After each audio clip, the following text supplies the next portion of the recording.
Imagine standing in a roaring arena where tens of thousands of Romans are screaming your name, not out of love, but to witness your shame. The sun burns above, the scent of blood and sweat thick in the air, and the marble statues of gods gaze down coldly as the crowd laughs at the spectacle before them. Welcome to ancient Rome, the empire of glory, conquest, and unimaginable cruelty. Beneath the splendor of marble temples and military triumphs lay a darker obsession: public humiliation. The Romans didn't just punish. They made a performance of pain, a theater of degradation where men, women, and even nobles were stripped of dignity in the name of entertainment, justice, or sheer lustful spectacle. In Rome, punishment wasn't merely about law, it was about dominance. Every lash, every insult, every public act of humiliation reminded the crowd that power belonged to Rome and its masters. The public humiliations were crafted not only to destroy the body, but also to annihilate the spirit. They were theatrical, often sexualized, and designed to make sure the condemned became a living warning. The Romans, proud of their discipline and civility, hid behind rituals and ceremony to justify acts that, today, would make even the most hardened audiences shudder. One of the most infamous practices was damnatio ad bestias, the condemnation of criminals to wild beasts. On the surface, it was execution. In reality, it was a grotesque festival. Thousands would pour into the Colosseum, clutching bread and wine, cheering as men and women were led into the arena naked, trembling, knowing death waited behind the iron gates. But not all died quickly. Some were humiliated first. Actors dressed as mythological figures, Zeus, Hercules, Venus, would play out twisted versions of ancient legends. Women were forced to perform as mythic heroines, often being assaulted or stripped in front of the crowd before being mauled by lions. For the Romans, it was not just punishment, it was drama, a spectacle of suffering turned into myth. One tale tells of a young woman condemned for adultery. The Roman state saw adultery not just as moral weakness, but as treason against the sanctity of family and the authority of the patriarch. Her sentence was to reenact the story of Leda and the Swan. In front of a howling audience, she was stripped and chained to a post while a man in disguise, or in some cases, an animal itself, was used to stage the grotesque parody. When it ended, she was left broken, her body a symbol of shame for every Roman woman who dared defy her husband's rule. To the crowd, it was art. To her, it was annihilation. Public shame was also a political weapon. In a world where image meant everything, to be humiliated in the forum, the very heart of Roman life, was worse than death. Senators who fell out of favor could be dragged through the streets, their togas torn, faces smeared with filth, jeered at by those who once bowed before them. The Romans called this damnatio memoriae, the condemnation of memory. Statues smashed, names erased, reputations buried in the dust. But before the erasure came the spectacle. It was not enough to remove a man's power. He had to be paraded before the mob, stripped of dignity, mocked as his legacy turned to ashes before his eyes. One of the cruelest fates befell Roman soldiers who showed cowardice. Discipline in the legions was absolute. A single act of fear could doom a man and his comrades. The punishment was decimation, where every 10th man in a unit was executed by his own brothers in arms. But before death came humiliation. Those chosen were made to stand naked, beaten, spat upon, and forced to beg for mercy from those who would soon kill them. The act was both horror and performance, Rome's reminder that even among warriors shame was a sharper blade than steel, and yet even these were not the worst. In the back alleys of Rome, away from the grandeur of the Colosseum, public humiliation took on a more perverse, personal nature. The city was obsessed with spectacle. The poor found amusement in watching the misfortunes of others. Debtors paraded through the streets wearing ridiculous hats or carrying signs declaring their failure. Women accused of infidelity were sometimes made to walk naked or half-dressed through the marketplace, forced to proclaim their shame aloud.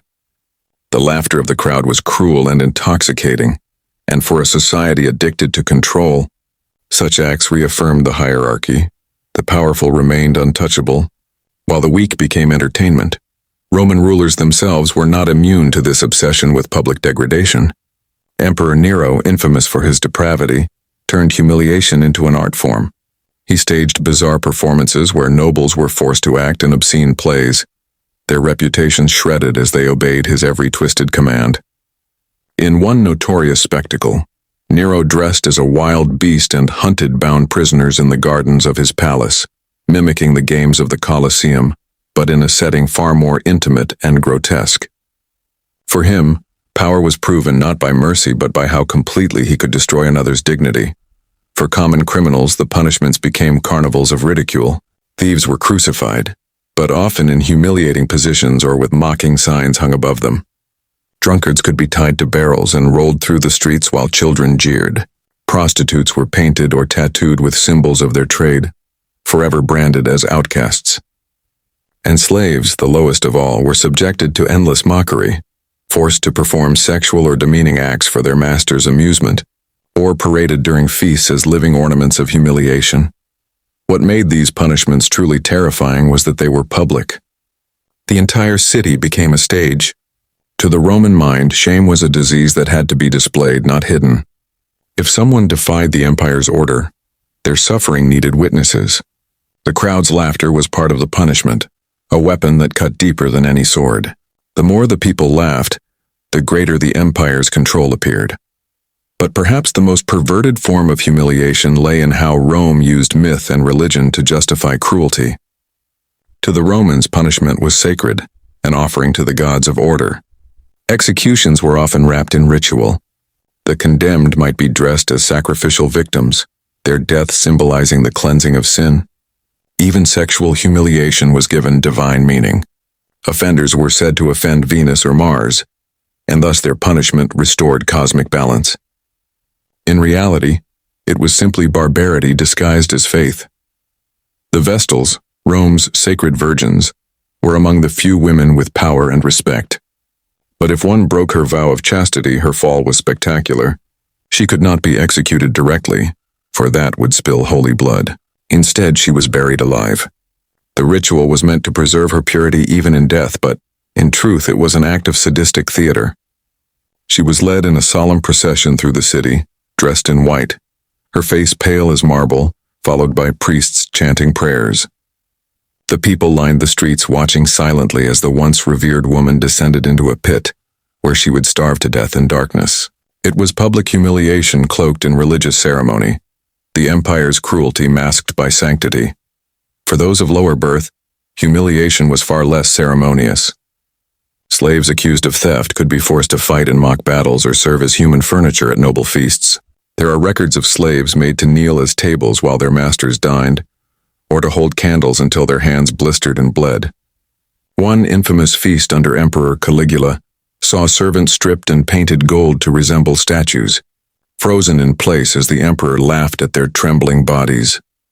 Roman playwrights and poets often mocked the cruelty of their own society, but the laughter in the streets drowned their voices. The people demanded blood and shame. The Colosseum became the heartbeat of Rome, a monument not just to engineering but to the empire's insatiable hunger for domination. For the Romans, humiliation wasn't merely a tool, it was a philosophy. To control another's body was power. To destroy their pride was divinity. As centuries passed, the spectacles grew grander, the acts more twisted. Foreign prisoners of war were paraded naked through the streets, their kings bound in chains, their queens displayed like trophies. In the triumphs, those glorious military parades, humiliation was an art form. The defeated leaders were forced to march before the victors, mocked by the same people who once feared them. The climax came when they were led to execution, sometimes strangled quietly afterward to preserve the illusion of Roman mercy. Even death was not the end of disgrace. Corpses could be defiled, displayed, or denied burial. Enemies of the state were left hanging from crosses for days, their bodies devoured by birds as a warning. Others were thrown into the Tiber River, their names forbidden to be spoken. Rome ensured that even memory could be humiliated. This was the empire's true genius, not just conquest of land, but conquest of spirit. Every public humiliation was a performance of control. Every act of degradation reminded its people that Rome was eternal and they were not. Beneath the marble, beneath the glory, the empire's heart beat to the rhythm of cruelty. And yet perhaps what's most chilling is that the crowds adored it. They didn't see it as perverse. To them it was justice, entertainment, and religion combined. They brought their children to watch, cheered when the condemned begged for mercy, and laughed as human suffering became a spectacle of power. This was Rome, The civilization that built roads, aqueducts, and laws yet found beauty in humiliation. The empire that shaped the modern world, but whose darkness still echoes in the arenas of our imagination. As the Roman Empire reached its zenith, so too did its cruelty. What had begun as punishment evolved into performance, an intricate theater of shame where politics, religion, and lust intertwined. By the time of emperors like Caligula, Nero, and Commodus, public humiliation wasn't just an expression of control. It was a language, one understood by rulers and ruled alike, and the more absolute the emperor's power became, the more perverse these spectacles grew. Caligula, for instance, wielded humiliation like a weapon of art. Obsessed with his own divinity, he turned degradation into ritual. During his reign, he forced senators to run beside his chariot dressed as slaves, laughing as the most powerful men in Rome stumbled and gasped for breath. At feasts, he humiliated noble women by demanding they serve food naked, claiming it honored Venus. To challenge him meant public ridicule. To obey meant losing all dignity. One senator, Cassius Chaerea, was mocked so relentlessly by Caligula for his soft voice that when the chance for revenge came, he took it, stabbing the emperor to death. But even Caligula's assassination became spectacle. His body was desecrated, dragged through the palace by guards who had once knelt before him. The emperor who thrived on humiliation died by it. Nero's reign, however, turned degradation into obsession. He fancied himself an artist and actor, but his performances were not confined to the stage. He would summon nobles to his private theater, forcing them to watch as he performed scenes of violence and lust. Those who refused to applaud risked death. He publicly married a young boy named Sporus, having the child castrated to resemble his dead wife Poppaea. At public games, Nero staged mythological reenactments that shocked even his jaded citizens. Victims burned alive as heroes ascending to Olympus, or women bound to bulls in mimicry of Europa's abduction. These weren't myths reborn. They were perversions of faith, humiliation turned divine. The empire's thirst for public shame seeped into every corner of life. Even the funeral rites of enemies became opportunities for mockery. When the conspirators who killed Julius Caesar were defeated, their bodies were mutilated and displayed in the Forum, the same space where they had once declared liberty. Heads were nailed to the rostrum where senators spoke, mouths stuffed with scrolls as if to silence their treason forever. The message was unmistakable. In Rome, even death could not protect you from humiliation. The gladiatorial games were another engine of degradation. Though many fought with honor, most were slaves, captives forced into the arena to kill or die for the amusement of others. Some games were designed not for battle but for mockery. Condemned criminals were made to play the roles of mythic villains, dying in ways scripted to provoke laughter. One record describes a criminal dressed as Orpheus, playing a lyre as lions approached, only to be torn apart as the crowd roared with delight. Another man was forced to act as Icarus, flying on wings before being burned alive by hidden flames, a twisted parody of divine ambition. Women, too, became instruments of spectacle. During the reign of Domitian, female gladiators fought in the arena, often forced to battle each other or animals while jeers filled the stands. It was billed as equality and entertainment, but in truth it was degradation made fashionable. The more shocking the act, the higher the applause. Rome had turned humiliation into currency.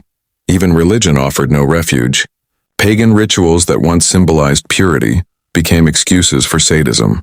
The festival of Saturnalia, originally a time of joy and role reversal, was sometimes corrupted by noblemen who forced slaves to perform obscene acts in front of guests.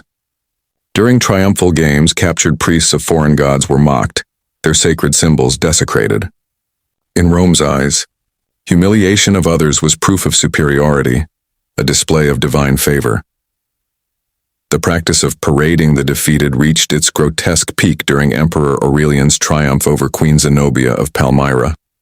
Once a ruler of a mighty eastern kingdom, Zenobia had dared to defy Rome. Her defeat should have meant honorable captivity. Instead, she was paraded through Rome in golden chains, jewels heavy on her neck, forced to walk barefoot as the crowd gawked. Behind her marched her generals, stripped and bound, their humiliation choreographed to remind all that Rome crushed not just armies, but pride. After the parade, Zenobia was spared execution, perhaps to serve as a living symbol of conquered majesty. But perhaps the most disturbing spectacle of humiliation belonged to Commodus, the emperor who fancied himself a gladiator. He would fight in the arena before cheering crowds, slaying disabled men or drugged animals to prove his prowess. Yet the true shame was for the elite who were forced to attend. Applauding as their emperor degraded the imperial dignity, Commodus reveled in reversing the natural order, masters applauding slaves, senators cheering for a butcher in imperial robes. His rule blurred the lines between ruler and performer, showing how power itself could become theater. Even ordinary justice in Rome often demanded a public face. Executions were scheduled as part of festivals timed for maximum attendance. The condemned might be forced to confess before the crowd, sometimes under torture, their agony serving as both moral lesson and amusement. One chilling punishment was poena culae, reserved for those guilty of parricide, killing a parent.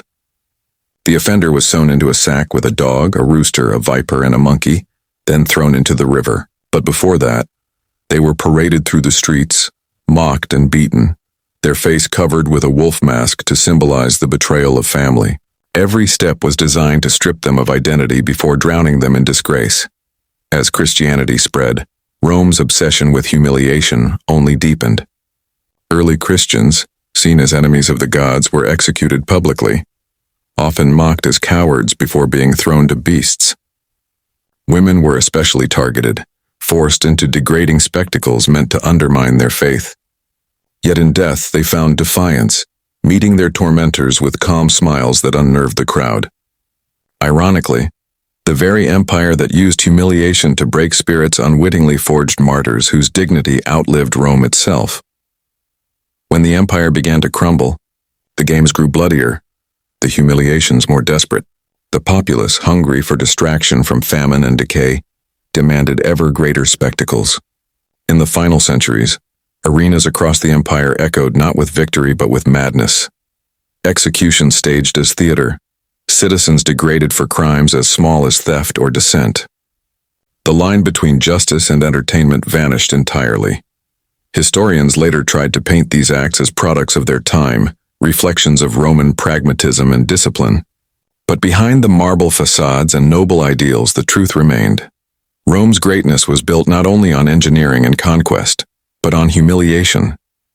The empire mastered not just the art of ruling bodies, but the art of breaking souls. When the Colosseum finally fell silent and the last emperors faded into history, the echoes of its cruelty lingered.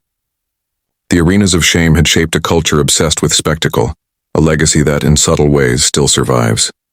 Public humiliation, once Rome's cruelest weapon, lives on in every form of mockery that delights in another's downfall. Perhaps that is Rome's truest inheritance, the understanding that power is not complete until pride is destroyed. And in that the empire of humiliation never truly died, it simply changed its face.